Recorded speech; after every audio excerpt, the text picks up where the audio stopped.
నేను మరొకసారి చెప్తున్నా, పులివెందల వాసి ఏ ఎలక్షన్లలో రాజకీయాలు కాదు, అతను మానవత్వానికే కనెక్టివిటీ ఉండే వ్యక్తి కాదు.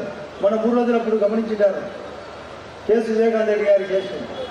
ఆమె సునీత గారు పోరాటం జరిపి ఒక కోర్టులో ఒక న్యాయస్థానంలో ఒక తీర్పు వస్తే తన సాక్షి పేపర్లో 3 అక్షరాలు రాస్తారు.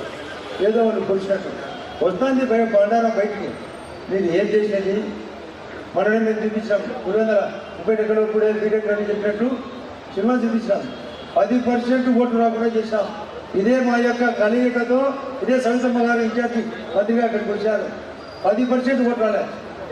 అటువంటి పాలన కావాలన్నా వాజ్పేయి గారి ఆధ్వర్యంలో స్వపరిపాలన బదులు సుపరిపాలన కావాలన్నా ఒకసారి మీరు గట్టిగా ఏ పరిపాలన కావాలో మీరే హృదయపూర్వకంగా చప్పట్లు కొట్టి చెప్పాల్సిందిగా కోరుతున్నా. ఇంకా 1000 రోజుల్లో మీరందరూ కోరేదానికంటే కూడా ఎక్కువ మా చంద్రబాబు నాయుడు గారి ఆధ్వర్యంలో, పవన్ కళ్యాణ్ గారి ఆధ్వర్యంలో ఇప్పుడే జనసేన నాయకుడు చెప్పినాడు ఏమేమి జరిగినది. శాస్త్రీయ నిధులు 2500 కోట్లు వచ్చినాయి. 10 పల్లెకు జలజీవన్ మిషన్ రాబోతుంది, అమృత్ పథకం రాబోతుంది. కాబట్టి మా కలయికతో మేము బ్రహ్మాండంగా 1200 రోజులు ఊహించిన దానికంటే బీజేపీ పాలిత రాష్ట్రాల కంటే కూడా ఇక్కడ ఎక్కువ పెన్షన్ వస్తుంది. 4000, 6000, 10,000, 15,000. దానికి కారణం కూడా వాజ్పేయి గారి స్ఫూర్తి, మోడీ గారి యొక్క సపోర్టు.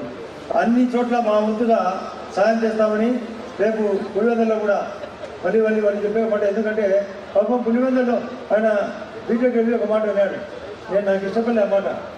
మేము బలహీనంగా లేము, వాళ్ళు అటువంటి క్యారెక్టర్ ఉండే వ్యక్తులను మేమందరం రేపు రాబోయే లోకల్ బాడీ ఎలక్షన్లో నేను గౌరవ ముఖ్యమంత్రి గారితో 3 దినాల కింద మాట్లాడినా. మేము ఖచ్చితంగా లోకల్ బాడీ ఎలక్షన్లో పులివెందులతో కాబట్టి అన్ని చోట్ల మేము గెలిచేదానికి అని మీ సహకారంతో, ఆ యొక్క మోడీ గారి యొక్క సహకారంతో, చంద్రబాబు గారి సహకారంతో గెలుస్తామని హృదయపూర్వకంగా చెప్తూ నమస్కరిస్తూ సెలవు తీసుకుంటాం.